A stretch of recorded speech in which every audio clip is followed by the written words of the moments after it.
There's a saying here in Liverpool that everyone has a tenuous link to the Beatles. This week's episode stems from mine. For me, growing up, John Lennon was the man who'd been in a group with my uncle Rod. That's Rod Davies, the Quarrymen's banjo player. Woolton, where they lived, seemed like an idyllic place, and very different to how many Beatles fans who are not from the city imagine it.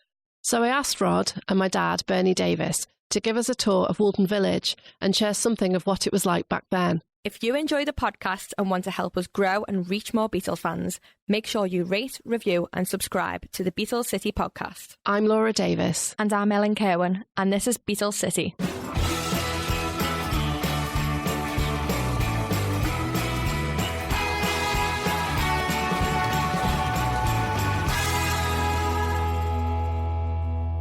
So, Laura, you must have heard a lot about all this growing up. Well, definitely a lot about Woolton Village, probably a lot less about the Beatles.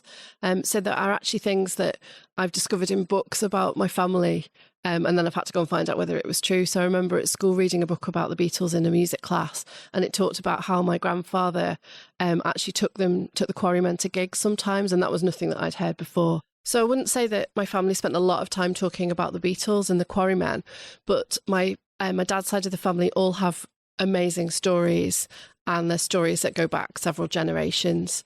So I definitely heard a lot about the village and village life. And were there any sort of special moments when you did do the tour around Woolton? Yeah, I mean, probably my special moments will be different to people listening to the podcast, because we looked at Eleanor Rigby's grave, which was really interesting, but my great-grandparents' grave is just a few rows along.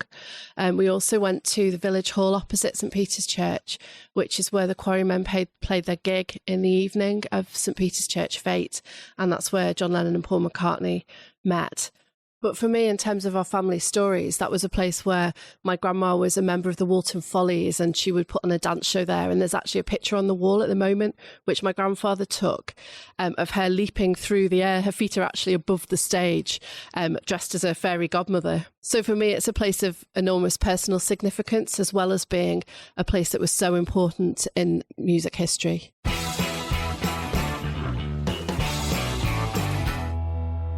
So we're in Woolton Village in the grounds of St Peter's Church, and I'm here with Rod Davies, who's my uncle, who is in the Quarrymen, and my dad, Bernie Davies, and both of them went to school with John Lennon. So can you tell us a bit about what Woolton would have been like back when you were growing up here? Well, it was very much a village, and it hadn't really absorbed the fact that it was now part of Liverpool. It was still a village feeling. We used to call it the village. When we went shopping, we walked up the hill, up the village, we used to say. I'm going up the village. And my mother, who'd been born here when the place was really quite small, she knew just about everybody that was anybody, and she lived in a number of streets all around the place, and it was it was like having your own personal guide when you were out with your mum. It was quite interesting, really. Because the reason we wanted to do this was that I've obviously grown up with you and Dad telling us all the stories of what it was like growing up in Woolton, and they're still very vivid in your mind. You've obviously been around the world with the Quarrymen. Do you think that people realise what it was like when Lennon was growing up here? Well, I think it comes as a shock, not a nasty shock. I think they're expecting dark satanic factories and stuff like that when they come here. Even in the 50s, of course, it was a really nice place to be. But over the last 60-odd years, so many beautiful big trees have grown up, and it's so green. You know, we have American friends. I can't believe the place is so beautiful. You know, working class hero. They were expecting, something like the back streets of Detroit, I think, when they come here. So they do get a nasty shock, but in a very nice way. But it shatters all their illusions. But then again, with the Quarrymen, we spend an awful lot of time shattering people's illusions about what it was like, about how the Quarrymen started and all that kind of thing. Woolton in the 1950s was still an organic community. We were still, like Rod was saying, quite separate from Liverpool, geographically, because we're surrounded by parks, and the village itself was very self-contained and very inward-looking, really. I don't remember going into Liverpool more than a couple of times before I was about 15. We just we did everything here, didn't we? The life centred around the village itself. And there weren't obviously very many cars back in those days. No, there weren't many at all. We used to go everywhere on our bikes, didn't we? Bikes were a huge thing, really, because we used to go to school on our bikes, and we used to go over to Speke Airport to watch the planes, and we used to go train spotting on the railway lines all on our bikes. Otherwise, we went on the buses, didn't we, into town? Well, I'm a bit older than my brother here, and I remember going in and out of town with my granddad on the old trams, which on the upper deck had an open bit at each end. I think they were sort of maroon coloured, and I remember going along. I have a vivid picture of travelling along past Calderstones Park talking to my granddad. So I do remember going in and out. And then, of course, the trams finished in Woolton. The terminus was at the top of King's Drive down there. And one of the biggest events in history in Woolton was when one of these beautiful big green goddess trams actually caught fire. And that was like the best thing since sliced bread, really. It was really exciting, having a tram catching fire. Yeah, it was the end of the line, basically. And people used to come out from town, as we called it. And, of course, kids that lived in town, we call them townies because they spoke very differently from us. And on our side of the hill, you could see into Lancashire. You could see the slag heaps of Cronton Colliery. And I have a very clear recollection. I was playing out, as we say, playing on the bank in front of our house. And this kid comes down the hill and says to me, "Hey, lad, what are them mountains?" So I said, "They're not mountains, that's a slag heap, mate." So, it was pretty rural. My dad used to say the people down the road into Lancashire, they used to put 7 spuds on the window ledge every day and take one off so they knew what day it was. Yeah, we were surrounded by farmland as well. If you went to the bottom of King's Drive, as it is now, basically it was farmland from there all the way over virtually to Huyton, wasn't it? Yeah. There was some new building down at Belvale, but we were really farmland everywhere. And if you went down to Gattaca and along to Chilwell, again, you could look down from Chilwell Lane there, and you could look right across to Huyton, and it was just farm.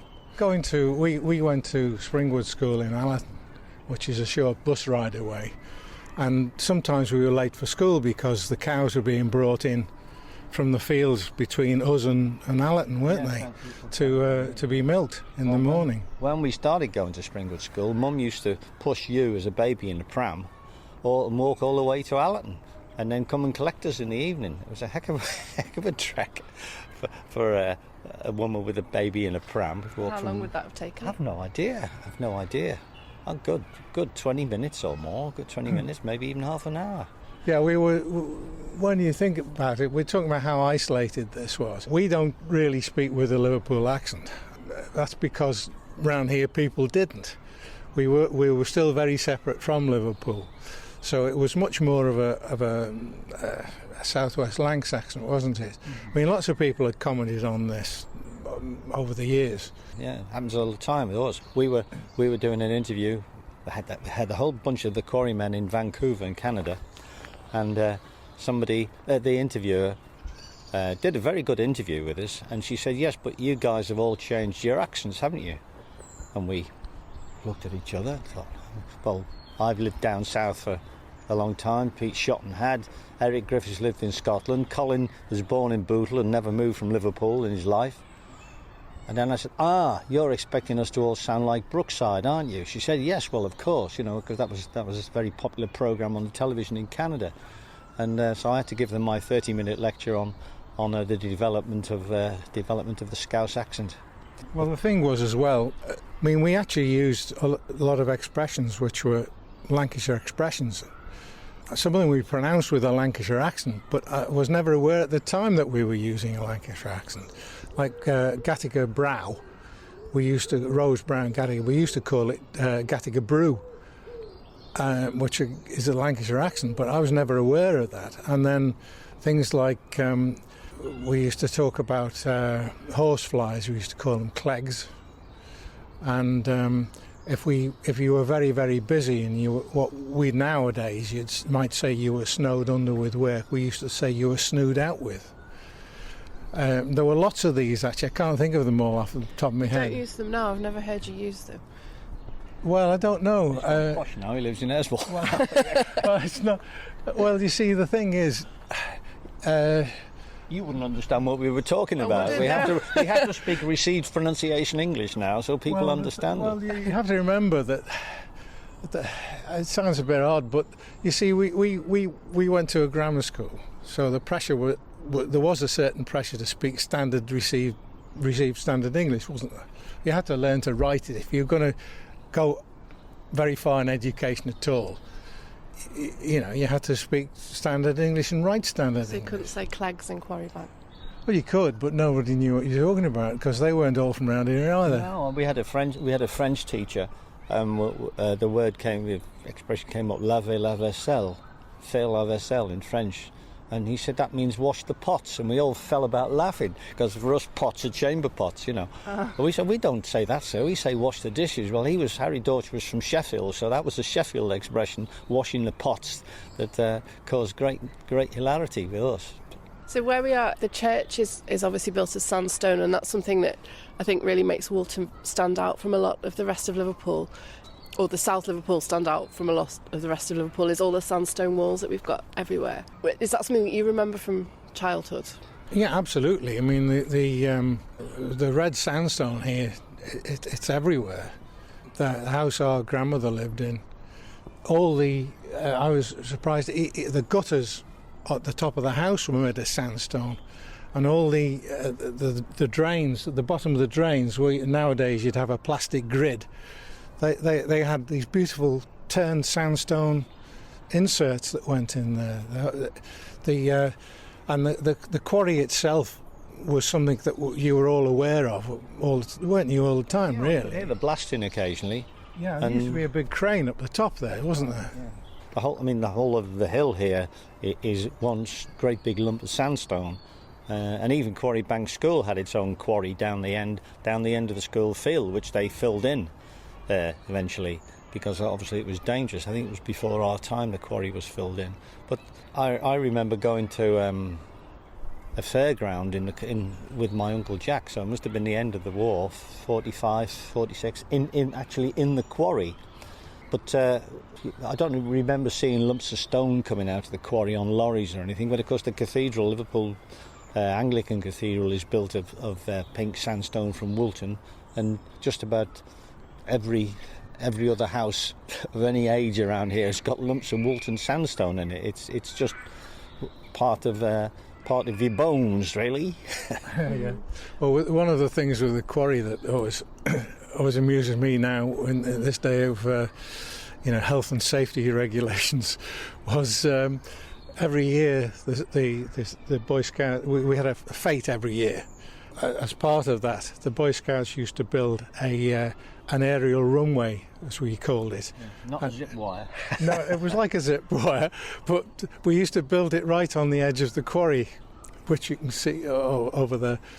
So the quarry was like an 80-foot drop. So you had this incredible feeling of being high up. What it was big long poles lashed together, which made a tower at one end, and we had a pair of sheer legs at the bottom and a big rope over the top. That sounds terrifying. It was. And the thing was, we had a breeches buoy, we had a chair on a pulley, and we just pull it up to the top of the tower, and then people just pay threepence or something. They climb up the tower, sit in this thing, and we'd shove them off, and they'd whiz down the hill, and somebody would catch them at the bottom. Strapped down or anything, or just sat on the chair holding just like a little kiddie swing, like a little kiddie swing. I've got a picture of Rosemary on one of these things coming whizzing. It must have been a good 20-30 feet away from the edge, mind you. Oh yes, yeah. I know, but the thing was that it felt like it. Oh yeah, it felt like it was. It's a difference in exposure and danger, Yeah.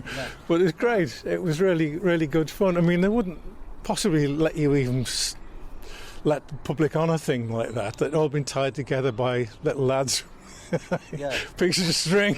With reef knots. Mind you, we were. I used to help construct that at one time when I was in the Scouts, and I tell you, I'm still pretty good at knots. My knots don't come undone. So where we are is very close to where St Peter's Church Fete was when you played there with the Quarrymen, Rod. What are your memories of that? Well, basically it was like Carnival in Rio for us, the Garden Fete. There were two big highlights of the year. One was Bonfire Night and the other one was the Rose Queen. And not quite sure exactly how the Quarrymen came to be playing at the Rose Queen. There are several versions of the story. One that Pete Shotton's mother, I think, was probably responsible. She mentioned it to Jack Gibbons, who was involved with the organisation, and said, how about the Quarrymen? So there we were.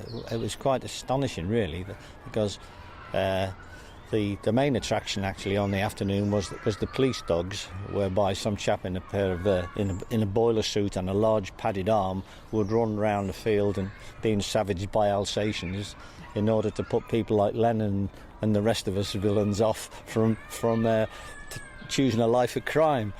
But it started off over on Church Road with a row of lorries, and they had two routes. One, which they alternated. One went down King's Drive along Halewood Drive up Manor Road and back again. And the following year it went round Lingstore Road. So this particular year happened to be King's Drive. So anyway, as we were going down King's Drive, my dad came out of the house with his camera and took a photograph of just about every float and every marching band in the whole parade, because my sister was in a brownish, so she's on a lorry in a brownie uniform. I don't know, Bernie doesn't feature on these. I don't know why. I don't know what you couldn't have been. Were you in the Scouts at that time? I don't think you could have been. You must have. I was 14, so you probably were only about. I honestly can't remember what I was doing. I remember when you played in the field here. Yeah. I remember seeing you on the platform and being around there. Well, I suppose I'd been 10, wouldn't I? Something like that, yeah. One thing that, again, I was saying earlier that we spend a lot of time correcting people's view of history. Yes, we did play on the back of a lorry a little bit because we had no microphone or anything. Your audience faded away as the lorry went past. Lennon had to sing in the afternoon and in the evening, so he wasn't going to ruin his voice by doing much singing on the lorry. And then came back up here, and we all walked up or maybe the lorries even drove up the lane at the back there. So, as Bernie says, it was a permanent stage. A lot of people see Jeff Ryan's famous photograph and say, oh yeah, they were playing on the back of a lorry. Well, that's not true. It was a permanent stage.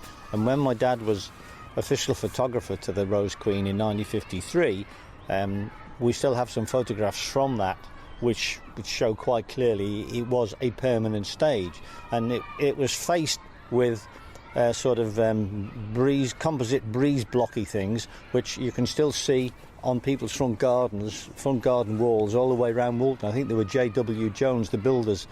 They'd obviously donated a few to the church, and David Ashton, in fact, claimed he helped to build it.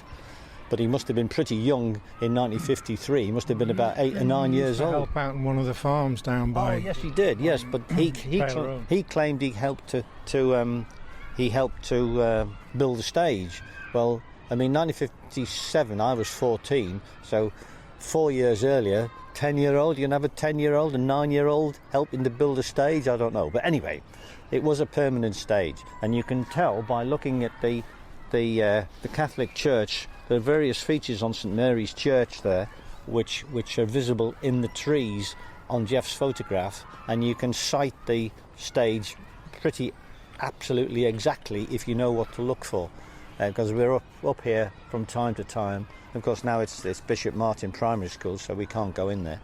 But when they do have something here, people are always wandering around looking clueless, saying, where did it actually happen? Well, it's pretty easy once you know how to identify the spot very accurately. It's in the corner there, isn't it? Yeah, just over that hedge, actually. It's just over the hedge at the end there. So obviously you mentioned Jeff Ryan's famous photograph then, but there's another photograph, isn't there, that you discovered much later that your dad had taken? That's true, yeah.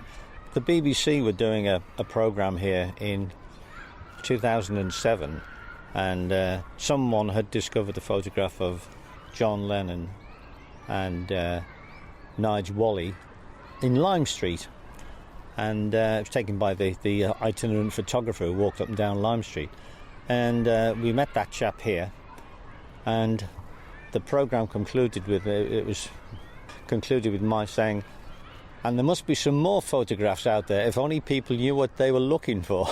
Anyway, 2 years later, in 2009, I was looking through a whole load of negatives of my dad's, and lo and behold, there was a couple of photographs of the Quarrymen on the back of the lorry in the procession, and they had been there since 1957, so what's that, 52 years? And they were in my own office. As I say, I think it probably makes sense to explain quite how many photographs you have that your dad took. I mean, we grew up with tea chests and tea chests of them in our loft, so it wasn't just that you hadn't gone through a small box of photographs. Well, the surprising thing was that he didn't know it was there. I'd asked Bernie, who'd lived in Liverpool for a lot longer than me. He said Dad had looked several times through all his negatives and so on, and was quite sure he never had. He couldn't find a photograph of the Quarrymen.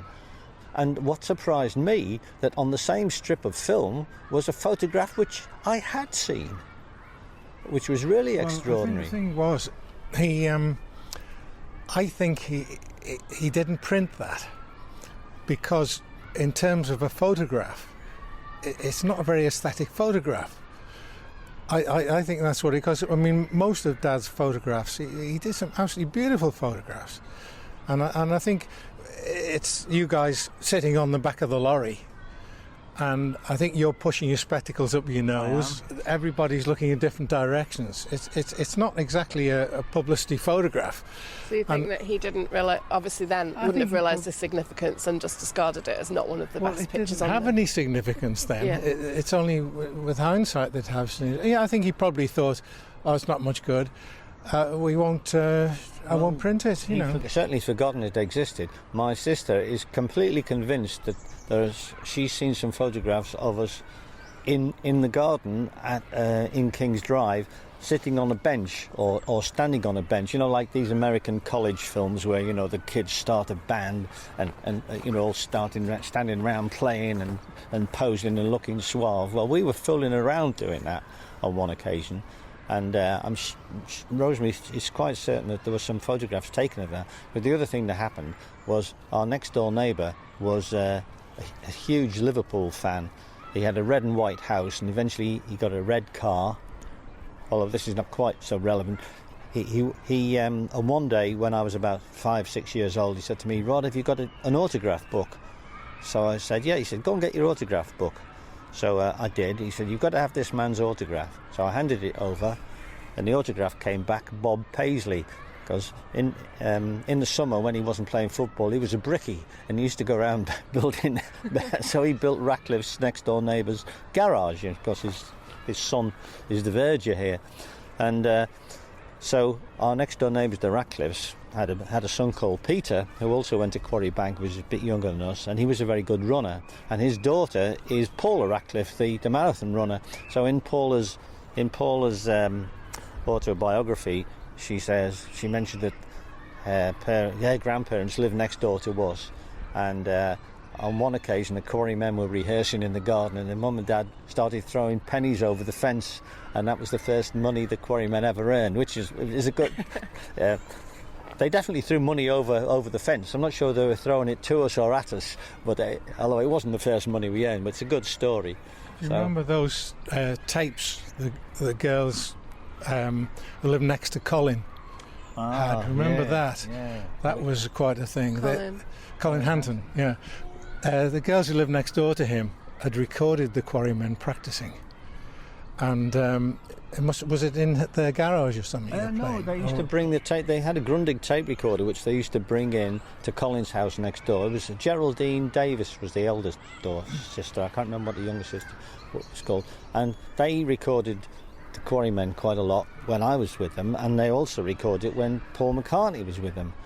Many times Colin and I had said to each other, I wonder what happened to those tapes, because there's another story of a tape which we'll tell you later. Anyway, they'd lost touch with the Davises family. They were Davises again, but with an E. Lost touch with them completely. And then some years later, Colin phoned me up and said, "You'll never guess what," he said. "I've just been contacted by Geraldine Davies. Her father's died, and she's invited us to the funeral." So I said, "Well, I know it's a bit tactless, but if you get the chance, for God's sake, ask her what happened to the tape recorder." Anyway, he phoned me up a few days later saying, "She's still got it. It's in the attic." So well, what are we going to do about it? Well, I live in London, so I phoned Bernie up, who knows his way round a tape recorder backwards, and sent him down there. And she actually found, I think she find the original Grundig tape with the Grundig trefoil. There were a number of tapes. You tell us. Yeah, well, there were. I seem to remember there were about half a dozen tapes, and probably 6-inch reels, something like that. And I'd borrowed a reel-to-reel machine that would work at the same speed, and I took it round. And it was really very exciting, actually. We were both really quite excited to hear what was on this tape. And it was the Black and White Minstrels. Her dad had recorded over all these tapes. And we took us a couple of hours. We went very carefully through all of them, both sides and everything. And there was not a single note of the Quarrymen at all. It was all variety shows off the television he'd recorded. The other recording on the evening of the 6th of July 1957, a fellow called Robert Molyneux, whose mum and dad ran the ironmongers just off the bottom of Church Road here. He was friends of mum and dad. He brought his Grundig tape recorder into St Peter's and recorded about the whole Quarrymen set. People seem to think that it was we opened the show for the band, we were the but no, we played the interval. I mean, this was a dance band, where waltzes, quick steps and stuff like that. And if it was a cheap dance, you'd have records in the interval, which is why I still hate discotheques. But in not quite so cheap dances, you used to have a skiffle group in the interval, and people would jive to it. Anyway, he recorded our entire set. Anyway, he went off to join the police, and when the Beatles became famous, he tried punting this tape round. That's right. He'd recorded over 10 of them. That was the sad bit. He'd recorded over 10 of them. There were 2 songs left: "Putting on the Style" and "Baby Let's Play House." Anyway, he apparently contacted Ringo for some reason, which Ringo wouldn't be interested at all, and so he eventually just stuck it in a bank vault and left it there till I think it was 1995. In 1995, it was being sold at Sotheby's or Christie's, I can't remember which one, and they released 20 seconds of it to publicise the sale. And of course, it was played all over the place. And I played a number of times subsequently in the church hall, and the acoustics are terrible. The music just disappears up and comes back at you at umpteen different angles. So talk about reverb, isn't it? So the recordings actually are extremely rough, but it's unmistakably John's voice. Anyway, it went for £79,000. They did throw the tape recorder in, so that obviously made a bit of a difference. £79,000 in 1995, and it was bought by EMI. And a couple of years later, they set up this exhibition called 100 Years of Recorded Sound. It was on in London, it was on in Edinburgh, and I went to see it in London, and there in this glass case was the tape recorder, and you could press a button and listen to this 20 seconds of the Quarrymen, of Lennon singing "Putting on the Style." That was bootlegged, of course. And anyway, we wrote to the EMI saying, look, we've got the drummer still got his original drum kit, the banjo player still got his original banjo, can't you take Lennon's voice off, clean it up a bit, and we'll redo the backing for you, you know, which of course happened a few years later with Free as a Bird. So it was my idea. Anyway, eventually we got letter back saying, oh, the quality is no good, or blah, blah, blah. So we've tried several times since. And a couple of years ago, I had another go. And I was actually, I'm not so sure whether I'm supposed to tell you this, but I was actually allowed to hear the whole tape right the way through. Because they tried cleaning it up in 1990, just after 1995, but the technology then wasn't terribly good. And they played me the original tape, the cleaned up version, and the original tape. And the original tape's got a lot more interesting stuff, and there's somebody saying, you're dancing girl, and stuff like that. Really very atmospheric. Still terrible quality, but what they could do with it now with today's technology would be astonishing. You know, we've given up hopes of any royalties on this thing, but Beatles fans who know about it keep saying, what's going to happen to this tape, you know? So we keep saying, well, I think they're going to wait till we all die before they get it out. I don't know why. Maybe Yoko has put her, what's the word? Not blockage, you know, maybe Yoko's vetoed it because of the quality. But it's such a shame. I mean, it's not going to ruin Lennon's reputation one iota, you know. But it would be just fantastic to have the whole thing out there. And in, I think, 2007, Bob Harris did a 1-hour programme about the 6th of July. He had Paul McCartney on it, he had us on it, and he actually managed to play 20 seconds of the other recording, Baby Let's Play House. John gets confused with the words and indeed the tune, but it's unmistakably Baby Let's Play House. So that's the other famous recording. So in 95, that tape at 79,000 quid was the most expensive recording ever. Subsequently been beaten by Paul McCartney's, who owns That'll Be the Day and In Spite of All the Danger. So the Quarrymen are on both of the world's most expensive recordings, but I'm only on one of them.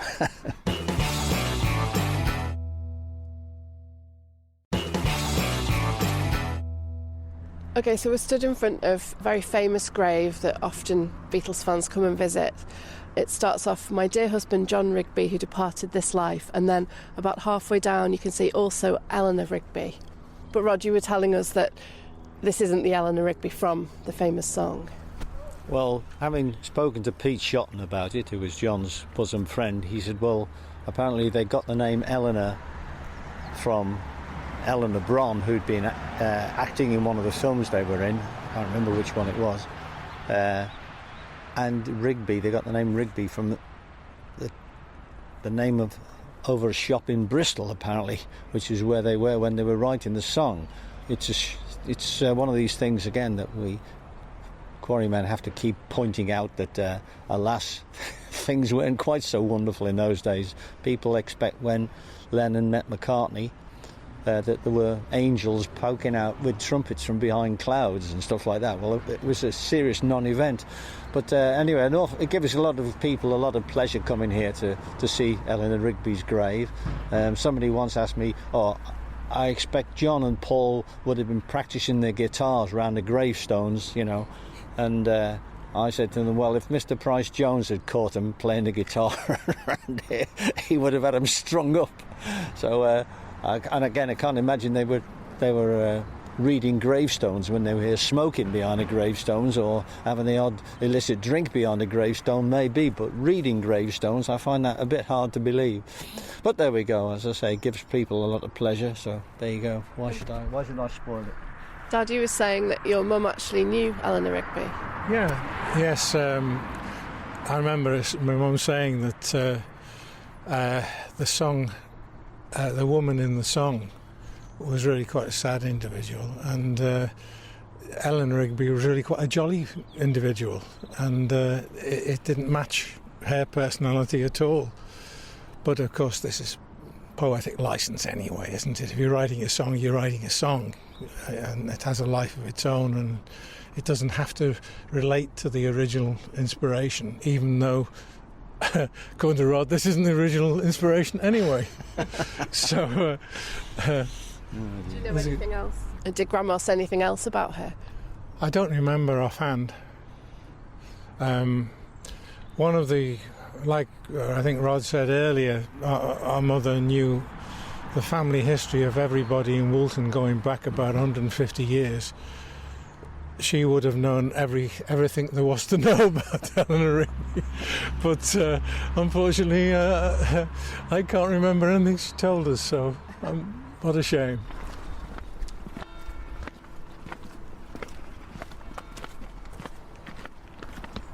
We've walked away from the church now, across Church Road, and we're at the church hall, which is where on the 6th of July 1957 you played on the stage here with the Quarrymen.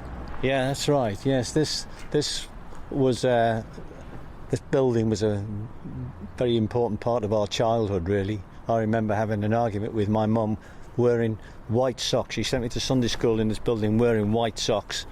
And I said, I can't go in wearing white socks, sissy. So she said, right, take them off then.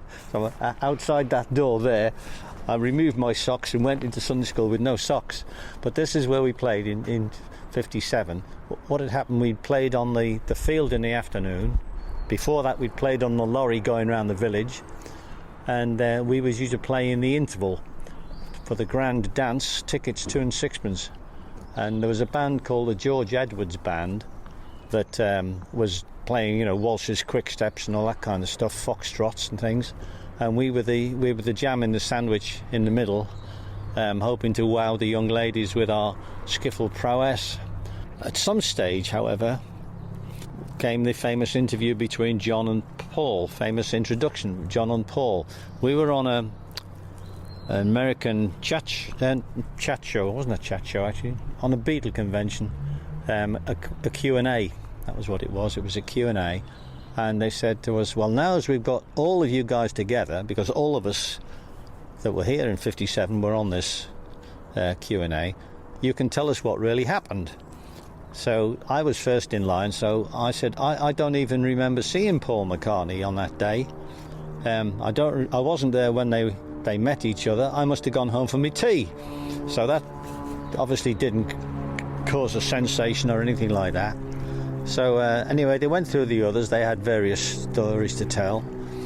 And so for the next time, I found myself in this situation. Tell us what really happened. So for a joke, I said, I went for a pee, the most exciting moment in rock and roll history. My bladder let me down, which got a cheap snigger from the audience. You see, now that is now enshrined in rock and roll history, that Rod Davies went to the toilet at the most exciting moment. And there's an American guy done this acrylic painting, a copy of which is on the wall in there, and he emailed it to me and said, you can see, this is the picture, you can see John being introduced to Paul by Ivan Vaughan, and all the rest of the guys in the group are there. You're not in the picture, but I put your banjo leaning on a chair because I was there when you told everybody you were in the bathroom at the time. So you have to be very careful when you make jokes. I've only got myself to blame for that one, yes. So we all tried to find out what really happened, because various people had said in the past Paul had brought his own guitar, cycled up from Allerton with his own guitar on his back. Well, I didn't believe that for one moment. Somebody else had the brilliant idea that because Paul is left-handed, he took the strings off John or Eric's guitar and put them on the other way. Well, if you know anything about guitars, that's completely impossible, because yes, you can get the first string in the slot for the sixth string, but there's no way you can get the sixth string in the nut slot for the first string. So that was fantasy on somebody's part. Anyway, in 2007, 1997, one of these anniversaries, I saw this article in the Echo which said Paul picked up one of the guitars and played a right-handed guitar upside down. He could play basic chords upside down. And I thought, that's what must have happened. That makes sense to me. And I phoned up the Echo, actually got to speak to the reporter who wrote the article, and I said, where did you get this information from? It actually sounds to me as though that's what really happened. He said, oh, it came from Jeff Baker, Paul McCartney's publicist. That's what happened. Okay, and that makes eminent sense to me. I know I couldn't have been there, because if I'd have seen somebody play a guitar, a right-handed guitar, left-handed, I would have remembered that. And then the other thing that people say is that Paul showed John how to tune a guitar. Well, John didn't need to be able to tune a guitar, because John didn't play guitar chords. He played banjo chords, and we had a pitch pipe. And it was perfectly simple to tune the instrument like a banjo, which he did. So the way some people write this up is that, you know, John was so incompetent he couldn't even tune a guitar until Paul McCartney turned up. I mean, we've been playing for at least 9 months, and it really gets me, you can tell by my voice, it really gets me annoyed that people perpetrate this rubbish when they've obviously got no idea of... They haven't thought about it. They don't know about it. They haven't thought about it. Don't know anything about guitar. So Paul turned the guitar upside down, and he could play the basic chords to I think it was 20 Flight Rock, I think. And that's what impressed John so much that later on that night he was walking home with Pete Shotton, and he said to Pete, "What did you think of that mate of Ivan's?" And Pete said, "I think it's pretty good. John, do you think we should ask him to join the group?" Unlike what Lennon said in later years, he did not ask Paul immediately to join because he thought he was so fantastic. No, it didn't happen that way. And so nobody got in contact with Paul. And a couple of weeks later, maybe 10 days or so later, Pete Shotton was walking out of his house, and there was Paul McCartney cycling past on his bike, probably going to visit Ivan Vaughan, who lived along the road from Pete. And Paul stopped, and they started talking, and Pete said to him, "Oh, by the way, we were thinking of asking you to join the group," because it was always a group, never a band. And Paul said, "Yeah, okay then." And that was that. And that was the only time I actually met him, between the 6th of July and the end of July. The only time I remember practicing at Aunt Mimi's house, and I turned up there, and there was this lad there whom I hadn't met before. And I said, "Who's this?" And Paul says, John says, "It's Paul, he's come to hear us practice." Well, our friends would often come and listen to us practice because we could ask what they thought of the song, you know. And so I don't suppose I exchanged more than 2 words with him maximum. By the 29th of July, school term had ended, John had left, Eric had left. I stayed on at school into the 6th form, but we've got my dad's passport entering Boulogne, I think, the 29th of July. So I told Hunter Davies when he was writing the book about the Quarrymen that I was at their Cavan performance on the 6th or 7th of August, but I wasn't. I was definitely in France at that time. But that's basically what happened, so you can check that out if you ever get to talk to Paul. But that's my understanding of what really happened. That and he also played the piano. There was a piano in there, and apparently he played the piano a bit. So Have you tried doing that with guitar, playing the chords upside down? Is it hard to do? It's not difficult to do. No, the problem is that you hit the when you play it the correct way round, you hit the bass chords before the bass strings before the treble strings. So if you play it upside down, you hit the treble strings before the bass strings, and it's a bit weird. Yeah, I mean, it can be done. If you've got to think that for a left-handed guitarist, the world is full of right-handed guitars. So if they want to have a go on somebody's super guitar, that's the only way they can do it, really. Yeah. But somebody told me that they were in Paris when the Beatles were playing at the Olympia, and John could pick Paul's guitar up and play chords upside down, just as much as Paul could do to his. So, you know, there you are. That's it. So you met McCartney once, but obviously you knew John Lennon pretty well. I knew John from when we were at Sunday school here, from when we were 5 years old, or I was 5 years old, he was probably 6. And then, of course, at Quarrybank School, I was in the same year as John, never in the same class, but in the same house, and I was in the same classroom as John every morning and every evening for about 15 minutes, which is when he started passing this Daily Howell comic book around, you know. I was never a very close friend, but I was in his group, so I must have been fairly close, you know. What was he like? He was, I got on with him okay, possibly because we'd known each other since we were very small. But when people ask me that, I usually tell this story. We were at a Beatle convention in Nottingham, and we were with Pete Shotton, and the Q&A bit came up, and the inevitable question, what was Lennon really like, you see? So Pete said, "I'll tell you a story." We all pushed Pete to the front, and we stepped back. He said, "I was in a pub the other week," he said, "and this bloke came up to me and prodded me. He said, 'Hey, I believe you were John Lennon's best mate.' What was he really like? I heard he was a bit of a bastard, and a big gasp of horror went up from all these Beatles fans at this Beatle convention, you see.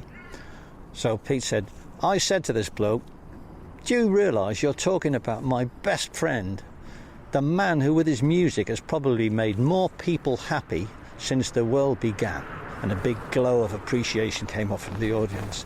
Pete says, yes, you're right, Doc, he could be a bit of a bastard. we all fell off the stage laughing. So he could be very unpleasant. But I don't remember having any serious disagreements with him, except when we were playing at the Cavern and he wanted to play rock and roll. And it didn't go down well with the audience, who was a trad jazz audience, you know. This is the dreaded plaque, though. You've got to get Bernie to tell you about the plaque story. Right, well, I can't really tell you much about this, I don't think.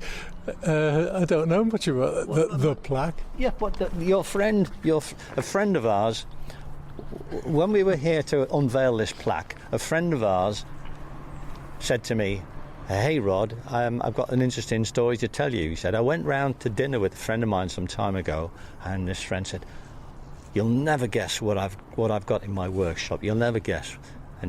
And Bart said, well, come on, surprise me. So he took him into the workshop. He said, this is the plaque that's going to go up on St. Peter's Church to commemorate the Quarrymen playing. So my friend looked at it. He said, you spelt Rod Davies' name wrong. So the man said, oh my God, I've been through so many books, every blinking book, to try and find how it's spelt. Of course, again, these errors are perpetuated.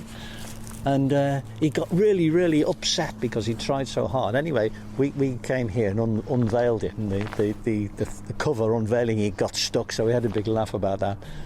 But so for the record, then, it's Davis, isn't it, without the E? Yes, it's So we all have to Davis. spell it regularly. Yeah.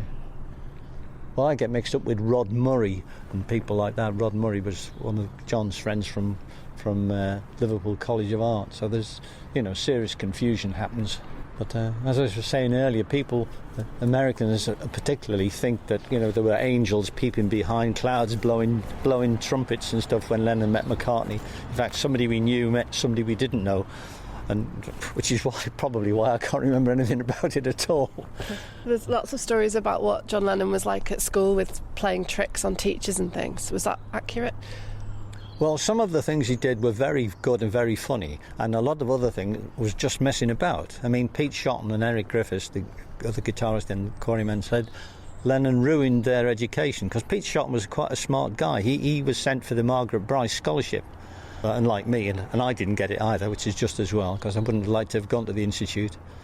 Some of the stuff he did was very clever. The best one was probably the scripture teacher, McDermott. We used to call it, one year it was scripture, next year it was religious knowledge, next year they thought of a different name for it. But anyway, Lennon said to Shotton, or vice versa, he's not going to be happy until he's got a complete class full of vicars. Pete's mother had a grocer's shop in Quarry Street, so they were scrambling around in the back of the shop and found these old Weetabix cartons, and they made 32 white dog collars out of cardboard from the Weetabix cartons and took them into school.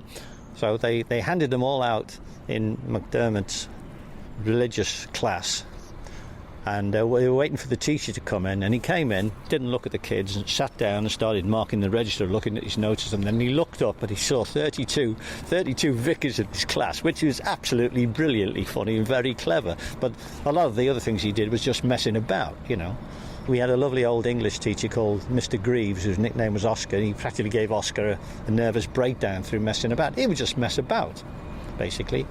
And he said later on, why didn't they recognise I was a genius at school? And I was a school teacher, so I would have said to him, look, I would have probably given him a thick ear, because you could in those days, given him a thick ear and said, look, sit down at the back of the class, shut up. I've got 31 idiots to educate here, just because you're a genius. I'm sorry. So I don't know what he expected to happen, but there you go.